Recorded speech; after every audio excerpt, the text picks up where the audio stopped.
الحمد للہ الحمد للہ وکفی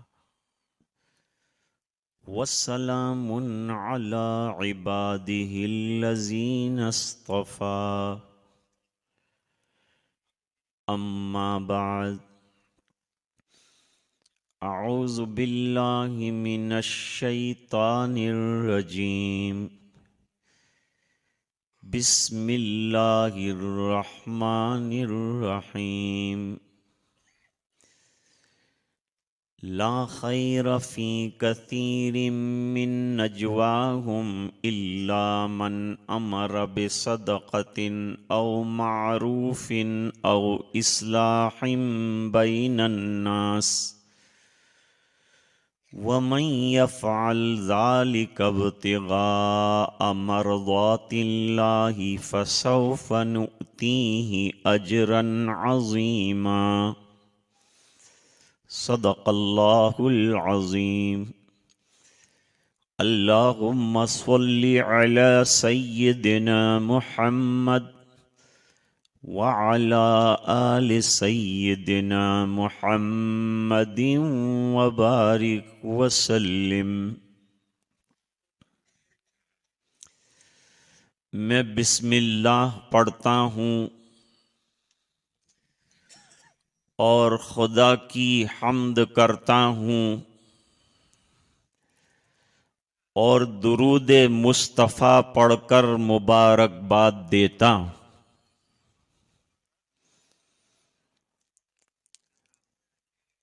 شہ نشین پر تشریف فرما جلیل القدر اور عظیم المرتبت علماء عظام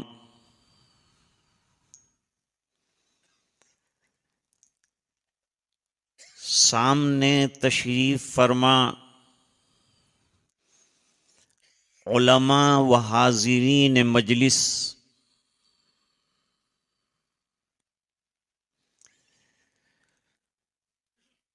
افتتاحی مجلس سے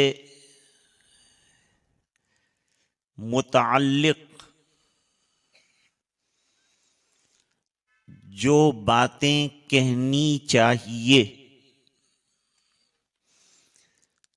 وہ تمام باتیں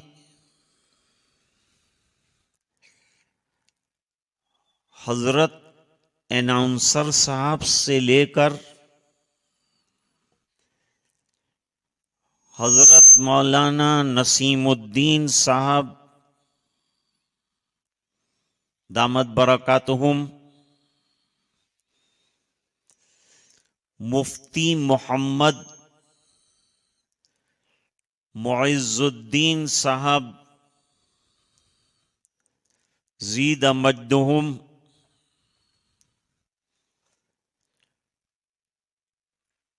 اور جن سرکمٹنسیز میں یہ جامعہ شروع کیا جا رہا ہے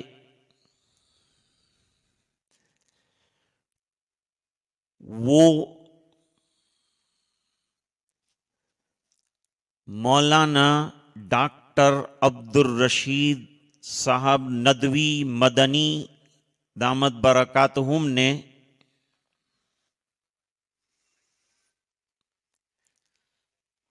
ہمارے سامنے پیش کر دی۔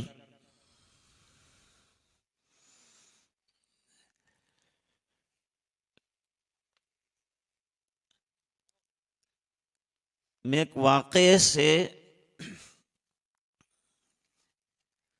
بات کا آغاز کرنا چاہتا ہوں۔ اگرچہ علماء نے مجھے موقع دیا ہے کہ میں طویل گفتگو کروں، لیکن بزرگوں کی موجودگی میں چھوٹوں کا لمبی گفتگو کرنا یہ بے ادبی ہے. لیکن المامور و معذور،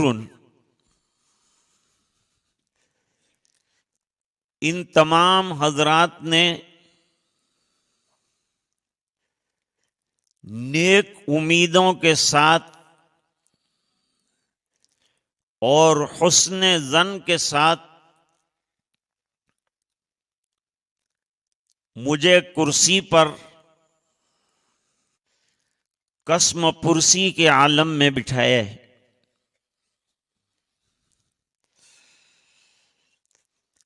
سب سے پہلے اللہ کا شکر ادا کر لینے کے بعد جیسا کہ مولانا الیاس صاحب نے اور حضرت مدنی نے جو تفصیل بتائی ہے، اس تفصیل کے ماتحت یہاں کے گاؤں والوں کا شکریہ ادا کرنا اور ان کے لیے دعا کرنا ضروری سمجھتا ہوں. جن صاحب نے یہ زمین عطا فرمائی ہے، جس پر یہ خواب شرمندہ تعبیر ہوگا، ان کو اللہ تعالی جزائے خیر عطا فرمائے. جن صاحب نے مسجد رشید کے لیے ہمت بڑھائی ہے، اللہ تعالی وہ مسجد بھی بنا دے اور اس کے ذریعے سے اللہ تعالی جنت میں ان کو محل بھی بنا دے.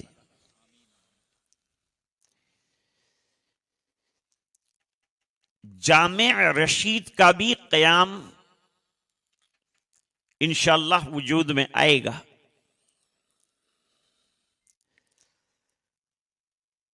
اور اسلامی اسکول، اس کے جو خاکے ان بزرگوں نے ابھی پیش کیے، جس کی شدید ضرورت ہے، انشاءاللہ وہ بھی بہت جلد ہمارے سامنے آئے.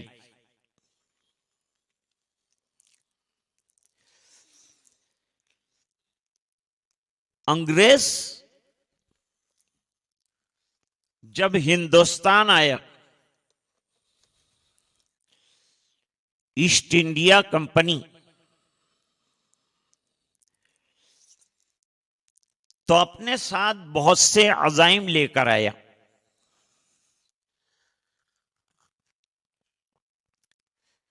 انہیں یہاں صرف حکومت نہیں کرنی تھی، بلکہ اپنی عیسائی مشنری کو بھی جاری کرنا تھا. کرسچینٹی کا پروپاگیشن بھی کرنا تھا. اور یہاں دیش میں جو رہنے اور بسنے والے لوگ تھے، ان کے بچوں کا مائنڈ عیسائی بناتا تھا، چاہے وہ ہندو بچہ بچی ہو یا مسلمان. انہوں نے اس کے لیے کچھ طریقے ایجاد کیے. بڑے لوگوں کا ذہن عیسائی بنانے کے لیے اسپتال بنائے. اسپتال میں وہ فری علاج کرتے تھے اور دواؤں کے ساتھ عیسائیت کی تعلیم بھی دیتے تھے. اور بیمار آدمی جلدی اثر قبول کرتا ہے. تو یہ مشن انہوں نے اسپتالوں سے چلایا.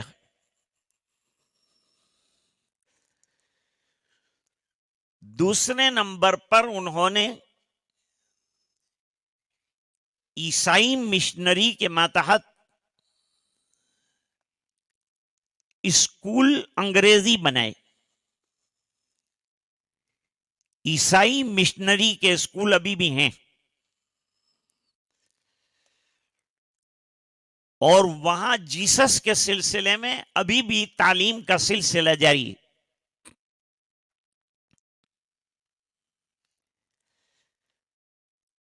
انہوں نے پادری بھی بھیجے جنہوں نے یہاں عیسائیت کا بڑا چرچا کیا, بڑا پروپیگیشن کیا. اب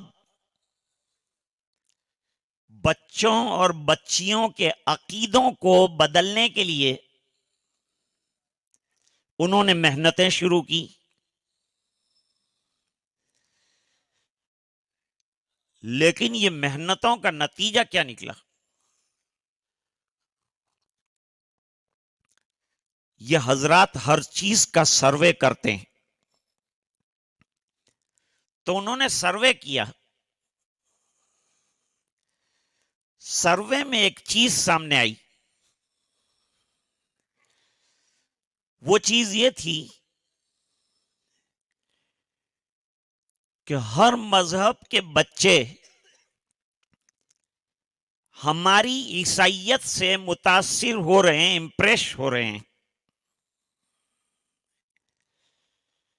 لیکن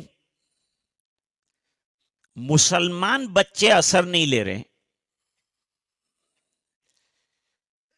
مسلمانوں میں ہمارا مشن فیل ہے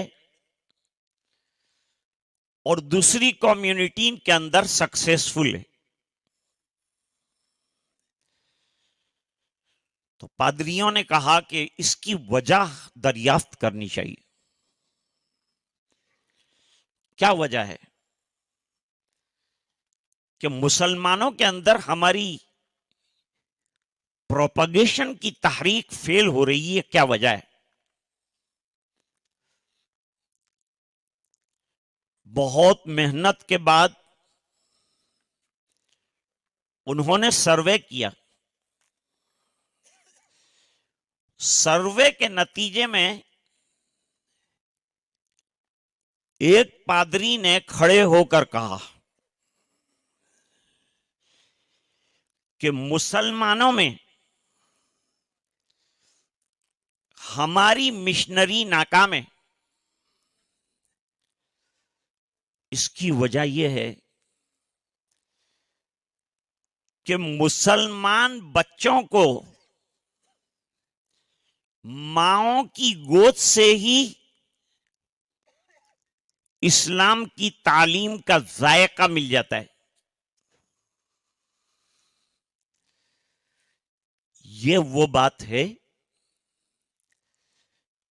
جس کو حضرت مولانا عبداللہ کاپودروی صاحب رحمت اللہ علیہ نے فرمایا تھا, جس کو حضرت نے ابھی نقل کیا تھا.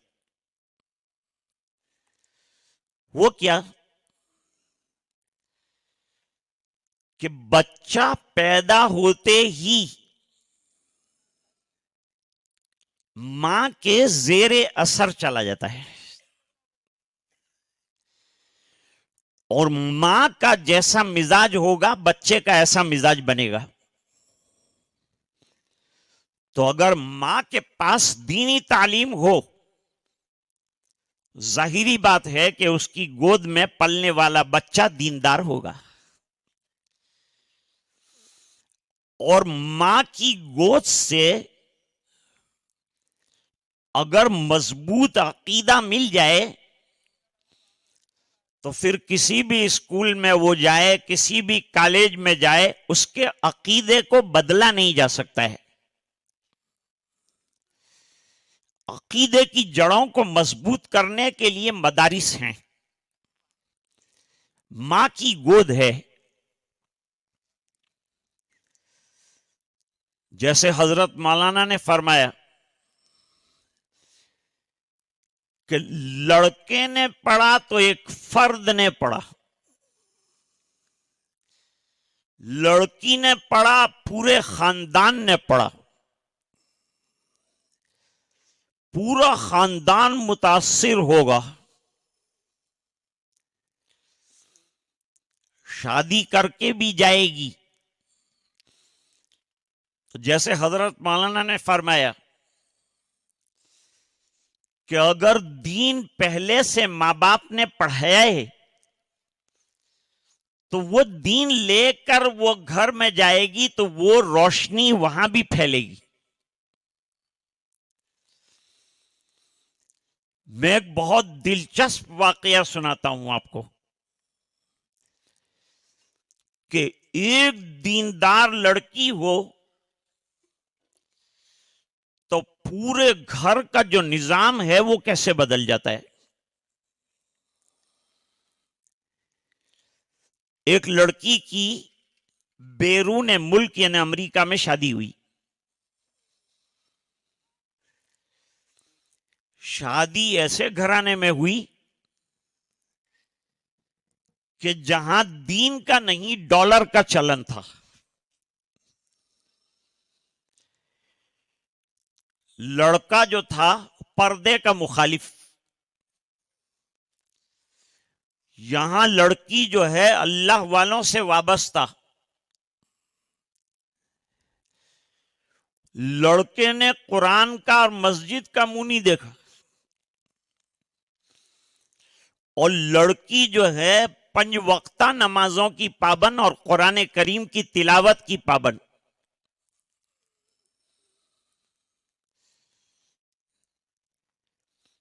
حضرت نے ابھی بتلایا تھا کہ لاحول کہنے سے ماحول نہیں بنتا، ماحول سے ماحول بدلتا ہے۔ تو وہاں بالکل ماحول نہیں، یہاں بالکل دین کا ماحول، دونوں خاندان بالکل الٹ۔ مقدر میں جوڑا ہوگا۔ اب یہ عورت جو اتری وہاں، لڑکی جو اتری تو برقعے کے ساتھ اتری امریکہ کے ایئرپورٹ پہ۔ لڑکے نے کہا یہ بھجنگی کون آئی؟ جواب دیا کہ دس از یور وائف، یہ آپ کی وائف ہے۔ تو اس نے کہا یہ تو میری لائف خراب کر دی۔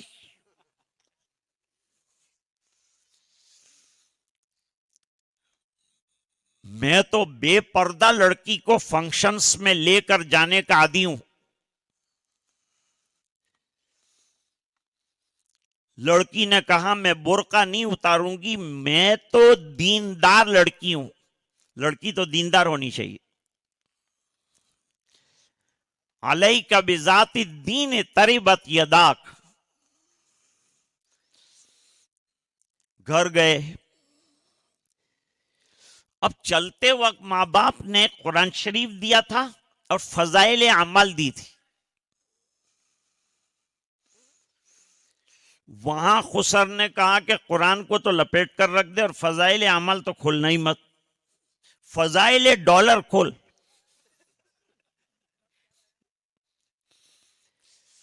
اب یہ حیران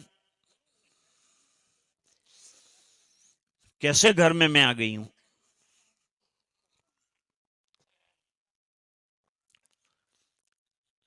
اب یہاں جن اللہ والوں سے وہ وابستہ تھی، ابا جان کے ذریعے سے خط لکھا کہ ابا جان مجھے تم نے کہاں لا کر کے پھنسایا ہے۔ چھپ کر بیچاری نماز پڑھتی تھی، چھپ کر قرآن پڑھتی تھی۔ اللہ والے بڑے سمجھدار، خدا رسیدہ، بصیرت والے ہوتے ہیں۔ اس بنا پر وہ اللہ والوں نے کہا کہ فضائل عمل سامنے رکھنا، کھولنا مت، پڑھنا بھی مت، لیکن سامنے رکھنا کسی دن کام آ جائے گا.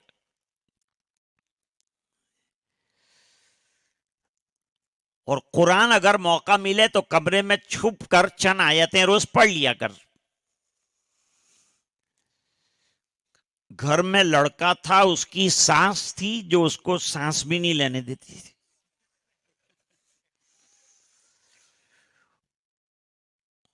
اور سسرا باجی یعنی دوسرا باجی وہ بھی موجود تھا. بیٹا اگر 70% تھا تو باپ 100% تھا. اب نتیجہ یہ ہوا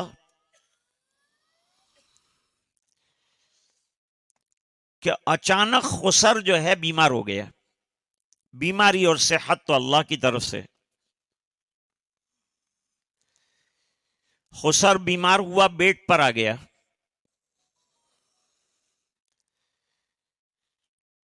بیڈ پر ایسا ہے کہ ڈاکٹر نے کہا کہ بیڈ سے جو اترے تو سیدھے گریو یعنی قبر میں جائیں گے. اب آدمی 24 گھنٹے بیڈ پر کیا کرے گا؟ کچھ تو اس کو مشغلہ چاہیے، وہ رات دن باہر رہنے والا. لڑکی کو اچھا موقع ملا. لڑکی نے رات دن خدمت شروع کی. دوائیں وقت پر دینا، دودھ دینا، غذائیں دینا، کھانا. بیڈ پر ابا آپ آرام سے رہیے. بیٹا طبیعت بے چین ہو رہی ہے، بیڈ پر لیٹے لیٹے طبیعت بے چین ہو رہی، کچھ سنا، کچھ پڑھ. ابا کیا پڑھوں؟ کہ بیٹا سامنے تو انڈیا سے کتاب لے کے آئی تھی، یہ کیا ہے؟ کہ ابا یہ تو بہت ڈینجر کتاب ہے، یہ تو پڑھ ہی نہیں سکتے. نہیں، کہا میری طبیعت اتنی ڈینجر ہو چکی ہے کہ اب تو ڈینجر کتاب پڑھ. چنانچہ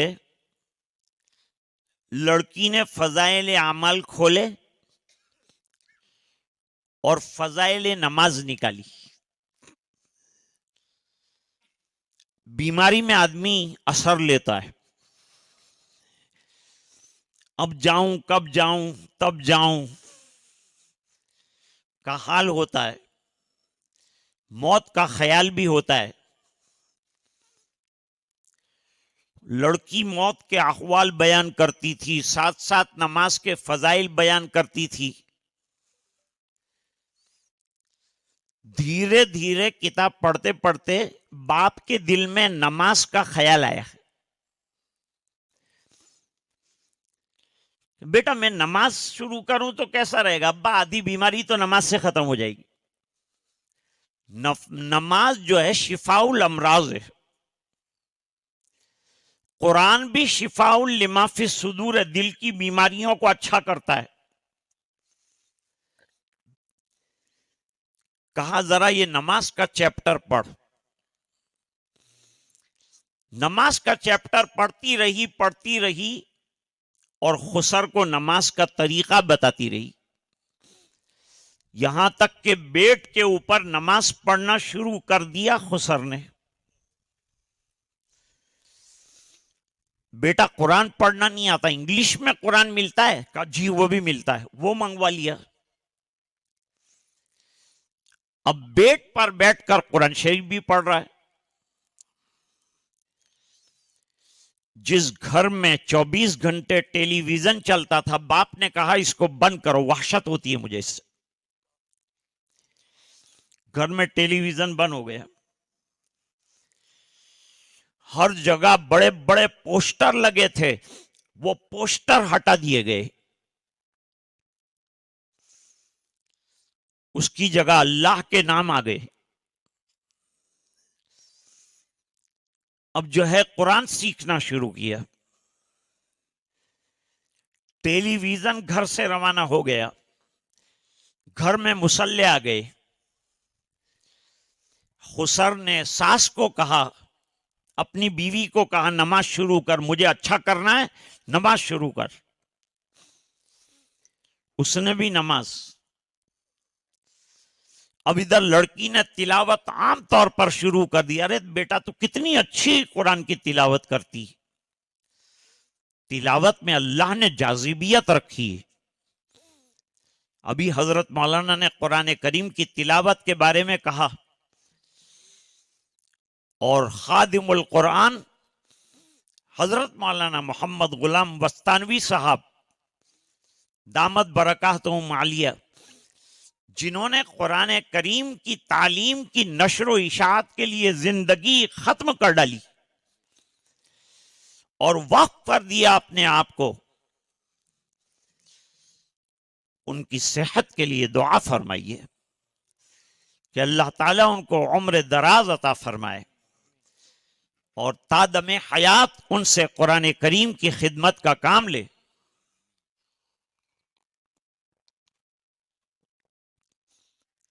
دھیرے دھیرے لڑکے کو سمجھایا باپ نے، بیٹا دین بہت بڑی نعمت ہے. کون تقریر کر رہا ہے؟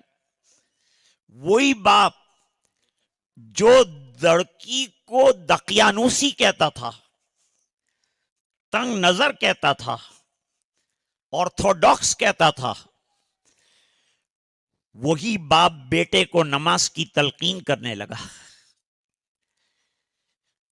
اور گھر میں مصلے بچ گئے. گھر انوار کا خزینہ بن گیا. جس گھر میں قرآن کلیم کی تلاوت ہوتی ہے وہ گھر میں سکینہ نازل ہوتی ہے، رحمتوں کا نزول ہوتا ہے. گھر تو جنت کا ایک ٹکڑا بن گیا. ایک دیندار لڑکی ایک بے دین گھرانے میں گئی، چند کتابیں لے کر گئی، اللہ تعالیٰ نے گھر کا نقشہ بدل ڈالا. زندگی پوری تبدیل ہو گئی، اس لیے کہ لڑکی کو باپ نے بہترین تعلیم سے دین کی آراستہ کیا تھا. اس لیے مولانا الیاس صاحب نے سوچا، حضرت مدنی ندوی نے سوچا، اور علماء کی باڈی نے سوچا، گاؤں والوں نے سوچا کہ اگر ہم چاہتے ہیں کہ ہماری نسلیں کلمہ پڑھنے والی ہوں، دیندار بنے، تو ضروری ہے کہ ہماری بچیوں کو اچھی تعلیم دی جائے دین کی، اور عقیدے کی تعلیم کو مضبوط سے مضبوط تر کیا جائے تاکہ وہ اپنے آنے والے جنریشنز کو مسجد کا راستہ دکھا سکے. گھر میں قرآن کریم کا نظام بن جائے، اسلامی تعلیم کا خاکہ گھر کے اندر تیار ہو جائے.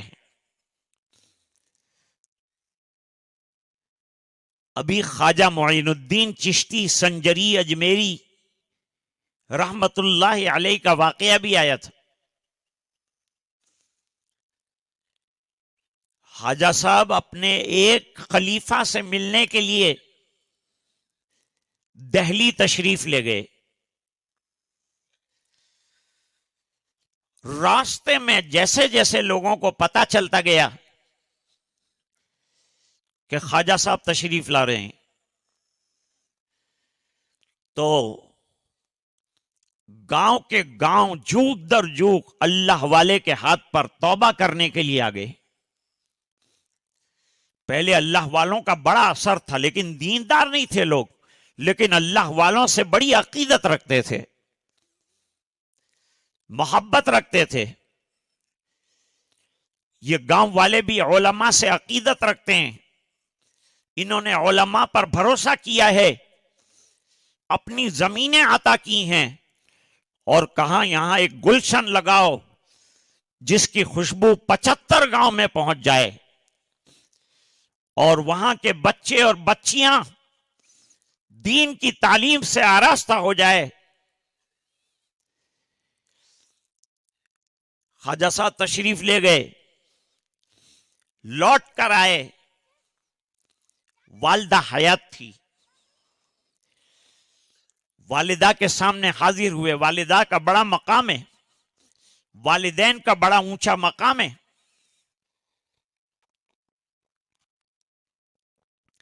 حدیث شریف میں فرمایا،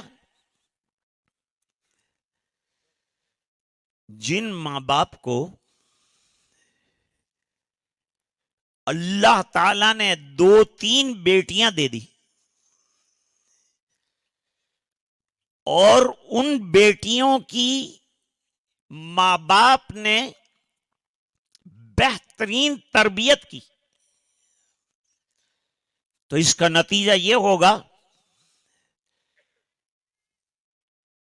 کہ یہ لڑکیاں ماں باپ کے لیے جہنم سے آڑ بن جائیں گی،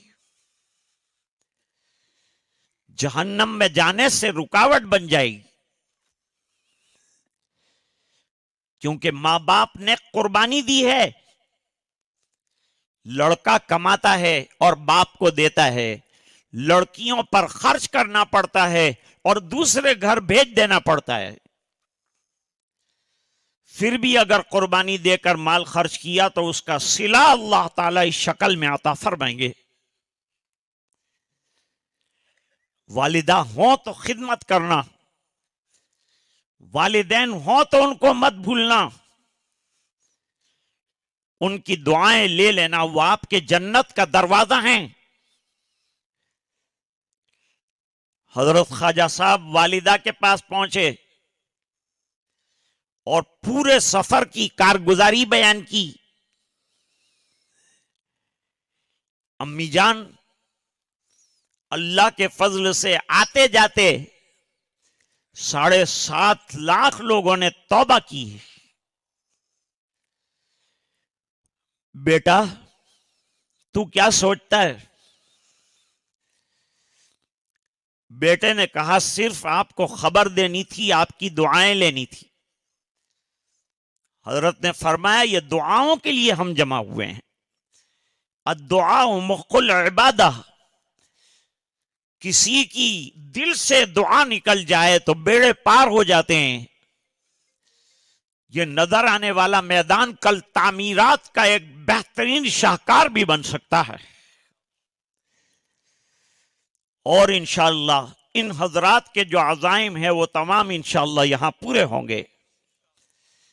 اتنے جلیل القدر علماء یہاں تشریف فرما ہیں اور جمع ہیں جو ان کے دل کے درد کو پڑھا جا سکتا ہے۔ حضرت خواجہ صاحب کی والدہ نے کہا کہ بیٹا اس میں میرا بھی ہاتھ ہے، میرا بھی حصہ ہے۔ ماں آپ کا کیا حصہ ہے؟ حصہ کیا، سب آپ کا ہے؟ کہا حصہ اصل میں بیٹا یہ ہے کہ تجھے اتنی بڑی ولایت کی گدی ملی، اتنا بڑا مرتبہ اللہ تعالیٰ نے تجھے عطا فرمایا،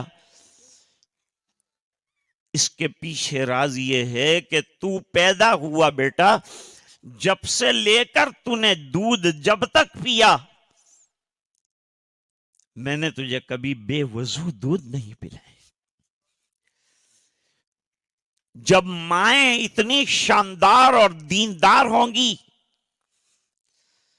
تو اولاد کیسی ہوگی؟ اولیاء آئیں گے، نیک لوگ آئیں گے، اللہ والے پیدا ہوں گے، راضی و غزالی پیدا ہوں گے، علماء پیدا ہوں گے، دین کے دائی پیدا ہوں گے، دین کے خدام پیدا ہوں گے، اللہ کے ولی پیدا ہوں گے۔ بایزید بستامی کا نام سنا ہے؟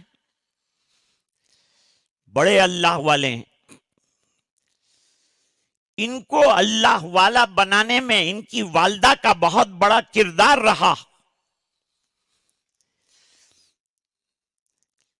بایزید بستامی کے والد کا انتقال ہو گیا، جتنے اللہ والے رہے ہیں ان کے والد پہلے چلے گئے ہیں، وہ یتیم رہے ہیں، والداؤں کی تربیت میں رہے ہیں،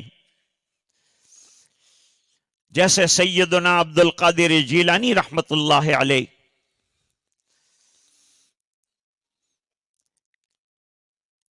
باپ چلا گیا، اب بچہ تنہا رہ گیا. بچے کی تربیت ماں نے پہلے گھر کے اندر کی، کیونکہ ماں کی تربیت ان کے ماں باپ نے نہایت بہترین طریقے پر کی تھی. محدث کبیر حضرت شیخ الحدیث مولانا محمد زکریا صاحب مہاجر مدنی قدس سرہ العزیز نے لکھا ہے کہ میرے والد مولانا محمد یحییٰ کاندھلوی رحمت اللہ علیہ جب ان کو 2.5 سال کی عمر میں دودھ چھڑایا گیا تو ان کو قرآن کریم کے 6 رکوع یاد تھے. پوچھا گیا وہ کیسے؟ جواب دیا، ماں دودھ پلاتے ہوئے اتنا تلاوت کرتی تھی، اتنا تلاوت کرتی تھی، اتنا تلاوت کرتی تھی کہ بچے کو 6 رکوع یاد ہو گئے. ماں بچے کو کہاں سے کہاں پہنچا سکتی ہے. مصر کے بعض علاقوں میں یہ نظام ہے کہ جب لڑکی پریگننٹ ہو جاتی ہے شادی کے بعد، اس کو سب کام چھوڑا دیا جاتا ہے. اس کو صرف ایک کام دیا جاتا ہے، وہ یہ کہ رات اور دن نماز اور تلاوت، نماز اور تلاوت، نماز اور تلاوت. بس یہ 2 کام کرتی رہے. اور ارادہ کیا ہے؟ گھر والوں کا ارادہ یہ ہے کہ ماں پڑھتی رہے گی، بچہ پیٹ میں اثر لیتا ہے اور سنتا ہے. تو بچہ قرآن سنتا رہے گا، سنتا رہے گا. 4 سال کی عمر میں اس کو حفظ قرآن کریم کے اندر لگاتے ہیں، 7 سال کی عمر میں وہ حافظ قرآن ہو جاتا ہے. ماں کا اثر کتنا ہے میں وہ آپ کو بتلانا چاہتا تھا. بایزید بستامی کو پہلے تو گھر میں پڑھایا، پڑھانے کے بعد اب آگے کا علم، علم کے لیے کوئی کنارہ نہیں ہے، علم میں قناعت بھی نہیں ہے. علم باہر ناپیدا کنارے. جتنے اللہ والے ہوئے ہیں انہوں نے پہلے علم حاصل کیا ہے، پھر اللہ والے بنے. ایک قافلہ جا رہا تھا، ماں نے برقع پہنا، قافلے کے ساتھ روانہ ہو گئی اور بچے کو لے جا کر کے ایک مدرسے میں داخل کیا. ابو یزید بستامی کو ایک مدرسے کے اندر داخل کیا.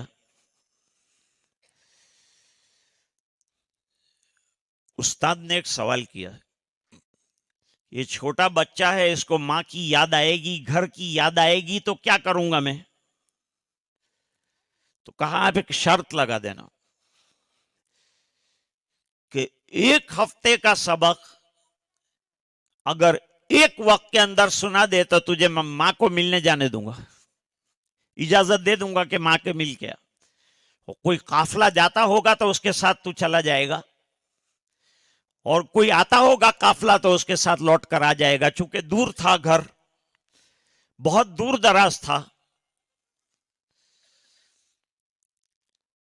استاد محترم کو شرط سمجھ میں آئی، منظور کر لیا.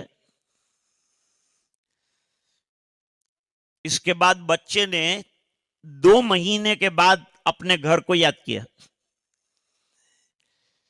یوں کہا، استاد محترم میں گھر جانا چاہتا ہوں، ماں کو دیکھنا چاہتا ہوں، گلے لگنا چاہتا ہوں، پیار کرنا چاہتا ہوں، اس کا پیار پانا چاہتا ہوں. استاد نے کہا 1 ہفتے کا سبق سنا دو. اگر 1 ہفتے کا سبق تم نے سنا دیا، چھٹی تمہاری. بچے کو چھٹی سے بڑا لگا ہوتا ہے، لہذا 1 ہفتے کا سبق جو ہے 1 دن کے اندر یاد تو ہو نہیں سکتا. لیکن ماں سے ملنے کی دھن اتنی زبردست تھی کہ بچے نے یاد کرنا شروع کیا. قافلہ شام کو جانے والا تھا، دوپہر کو 1 ہفتے کا سبق سنا دیا. استاد مجبور ہو گیا، کہا جا ماں سے مل کے آ. چلے گئے ماں سے ملنے کے لیے. جب دروازے پہ جا کے دستک دی، اندر سے ماں نے کانپتی ہوئی بوڑھی آواز سنا، کون ہے دروازے پر؟ جواب دیا، آپ کا بیٹا ابو یزید. میرا بیٹا؟ نہیں میرا بیٹا نہیں ہو سکتا، میرا بیٹا تو پڑھنے گیا ہے، وہ ابھی کیسے آ سکتا ہے؟ نہیں ماں میں آپ کا بیٹا ہی آیا ہوں. نہیں میرا بیٹا نہیں ہو سکتا. بچہ آنے کی ضد کرتا رہا، دروازہ کھولنے کی ضد کرتا رہا، ماں انکار کرتی رہی. آدھی رات تک یہ سلسلہ چلا، اور آدھی رات کے بعد لڑکا نا امید ہو کر واپس چلا. ماں کا دل تڑپ گیا، ماں بے چین ہو گئی اور ایک کرسی کھینچی. دروازے کا جو روشن دان تھا اس میں سے بیٹے کو واپس جاتے ہوئے دیکھا. آنکھوں میں آنسوں کا سمندر آ گیا. ہائے میرے بیٹے کو سینے سے بھی نہیں لگایا، واپس کر دیا. بڑا نا امید ہو کر بیٹا گیا. جب سبق میں پہنچا رو رہا ہے، غمگین ہے. استاد نے سر پہ ہاتھ پھیرا، میرے بیٹے کیوں غمگین ہے اتنا؟ ماں سے مل کے آئے تو خوش ہونا چاہیے تھا نا، ماں نے گلے لگایا ہوگا. لیکن تو اتنا غمگین کیوں ہے بیٹا؟ کہا ماں نہیں ملی. کیا ہوا بیٹا؟ کہا ماں نے دروازہ ہی نہیں کھولا. ارے ایسا نہیں ہو سکتا، کوئی مامتا اور کوئی ماں ایسا نہیں کر سکتی کہ دروازہ بیٹا کھٹکھٹائے اور ماں نہ کھولے، ایسا نہیں ہو سکتا.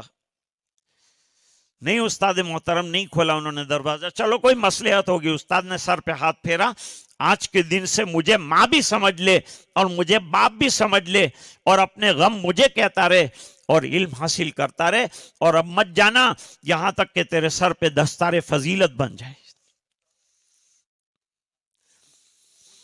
کئی سال ہو گئے، کئی سالوں کے بعد دستار فضیلت بندھی. عالم ربانی بن گئے. استاد نے پیار کیا، محبت کی، پیشانی پہ بوسہ دیا. یوں کہا جا اور اپنی ماں سے مل اور باقی زمانہ ماں کی خدمت میں گزار اور علم کی نشر و اشاعت میں لگ جا. علم لے کر بیٹھے رہنے کی چیز نہیں ہے، اللہ کے بندوں تک پہنچانے کی چیز ہے. لہذا بیٹا چلا ایک قافلے کے ساتھ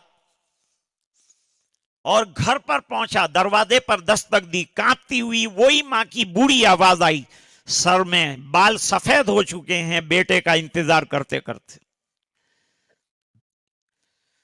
دروازہ کھولا تو دستار بندھی ہوئی نوجوان بیٹا، لہلہاتی ہوئی داڑھی،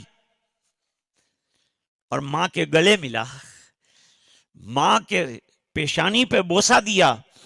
ماں میں فارغ ہو کر آیا ہوں، تیرے حکم کے مطابق دستار فضیلت بن گئی میرے سر پر. ماں تیرا حکم کیا ہے؟ کہا بیٹا جب تو آیا تو اب میں دنیا سے جانے کے کنارے پر کھڑی ہوں. میں نے سب جوانی تیری زندگی بنانے کے لیے جھونک ڈالی، لیکن میرے بیٹے مجھے ایک چیز جو ہے وہ کھٹک رہی ہے. میں کہہ دوں اور تو مجھے معاف کر دے، بس میری یہ تمنا ہے. کیا چیز کھٹک رہی ہے ماں تجھے؟ جواب دیا کہ بیٹا مدرسے جانے کے بعد 2 یا 3 مہینے کے بعد تو نے دروازے پہ دستک دی تھی. ارے ماں وہ تو میں بھول بھی گیا, لیکن بیٹا میں نے تجھے واپس کیا تھا اور دروازہ نہیں کھولا تھا. میں نے میرے سینے پر پتھر رکھ دیا تھا, میں نے دروازہ نہیں کھولا تھا. تو غمگین ہوا ہوگا, لیکن میں نے دروازہ کیوں نہیں کھولا میرے بیٹا, مجھے معاف کر دینا. میرے دل پر اللہ نے ایک بات کھولی تھی. دروازہ میں نے نہیں کھولا, میرے دل پر اللہ نے ایک بات کھولی کہ اگر تیرا بیٹا بار بار آتا رہے گا, بار بار گھر آئے گا, تو یہ علم سے محروم رہ جائے گا. اس بنا پر میں نے اپنے سینے پر پتھر رکھ دیا. کروٹیں بدلتی رہی, روتی رہی, تیری یاد میں تڑپتی رہی. آج الحمدللہ وہ تڑپ کا نتیجہ ماں کی نکلا ہے کہ اللہ نے تجھے ولی کامل بنا دیا. ماں, اللہ اگر دینی تعلیم والی ہو تو بچہ ولی بن جائے گا, دیندار بن جائے گا, اور حضرت مفتی صاحب کی زبان میں کہوں تو اچھا انسان بن جائے گا, بااخلاق انسان بن جائے گا. دین کی تعلیم سے جب آراستہ ہوتا ہے انسان دنیا کے بھی کام کا بن جاتا ہے. بااخلاق بن جائیے, اپنوں کا اور دوسروں کا خیال رکھیے, انسانیت کی سیوا اور خدمت کا جذبہ اپنے اندر رکھیے, غیروں کو بھی انسان سمجھیے اور ان کے ساتھ بھی اچھا سلوک کیجیے. آج الحمدللہ یہ اجلاس اپنے اختتام کو پہنچ رہا ہے. اللہ نے اپنے فضل سے ہمیں یہاں تک پہنچایا. آپ حضرات کی طلب کی بنیاد پر یہاں دعائیں ہوئی ہیں. جیسے حضرت نے فرمایا کہ ایک دعا نہیں, اب راتوں کو مصلے پر رو کر دعا کرنا کہ اللہ تعالیٰ اداروں کی حفاظت فرمائے, اور ہمارے بچوں کو جن علوم کی ضرورت ہے اللہ تعالیٰ وہ علوم سے ہمیں سرفراز فرمائے, اور ہمیں دین دنیا میں ترقیات سے مالا مال فرمائے. ابھی ہموار میدان نظر آنے والا یہ میدان آئندہ کے پروگرام میں ایک بہترین تعمیر ہمارے سامنے پیش کرے, اور اس سے زیادہ تعلیم اور ثقافت کا بہترین انتظام یہاں ہو جائے. لڑکوں کا بھی مدرسہ بننے والا ہے اور لڑکیوں کا بھی مدرسہ بننے والا ہے, اور مسجد کا انتظام بھی ہونے والا ہے. انشاءاللہ یہ تمام چیزیں وجود میں آئیں گی.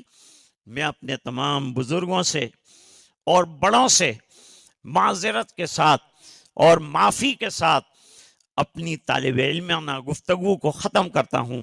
وآخر دعوانا ان الحمدللہ رب العالمین.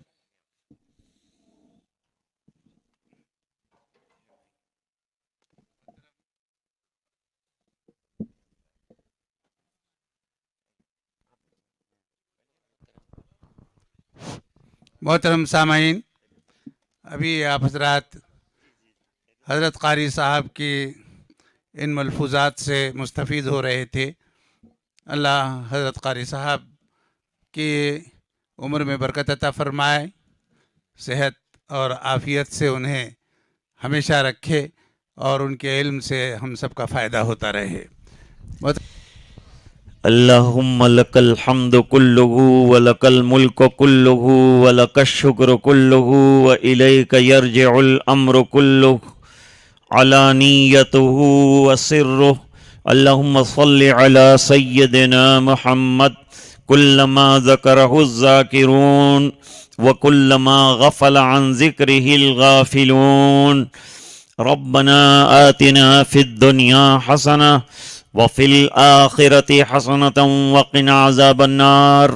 وقنا عذاب القبر وقنا عذاب الحشر وقنا عذاب الفقر وقنا عذاب الدين واحشرنا يوم القيامة مع الأبرار اللهم افتح لنا بالخير واتمم لنا بالخير واجعل عواقب امورنا بالخير بيدك الخير انك على كل شيء قدير اللهم احسن عاقبتنا في الامور كلها واجرنا من خزي الدنيا وعذاب الاخره رب يسر ولا تعسر وتمم بالخير وبك نستعين يا فتاح يا فتاح يا فتاح ربنا اغفر لنا ولإخواننا الذين سبقونا بالإيمان ولا تجعل في قلوبنا غلا للذين آمنوا ربنا إنك رؤوف رحيم ربنا أتمم لنا نورنا واغفر لنا إنك على كل شيء قدير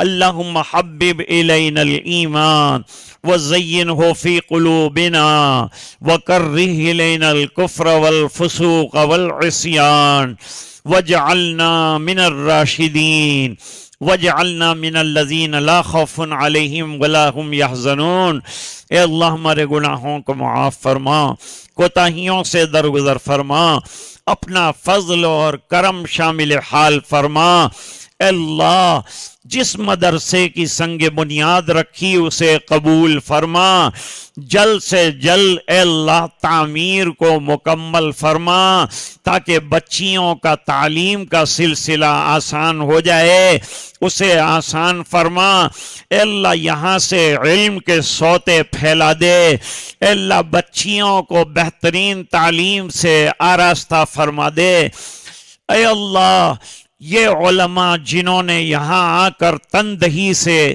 بڑی کوششوں کے بعد اور قربانیاں وقت کی دے کر دین کی باتیں ہم تک پہنچائیں اے الہ العالمین ان کو جزائے خیر عطا فرما ان کے علوم میں برکتیں عطا فرما اے اللہ ان کو عافیتیں عطا فرما صحت کے ساتھ عمر دراز عطا فرما اے الہ العالمین گاؤں والوں کو جزائے خیر عطا فرما اور ان کے خواب کو شرمندہ تعبیر فرما اے الہ العالمین حضرت مولانا فاروق صاحب تشریف لائے ان کے ادارے کی بھی حفاظت فرما اے اللہ اس سے فیض کو جاری فرما جتنے علماء تشریف لائے ہیں اے اللہ ان تمام علماء کا آنا قبول فرما اور یہاں تعمیر کا وسیلہ بنا دے بمبئی سے بھی علماء تشریف لائے قربانیاں دی اور جلسے میں تشریف فرما ہوئے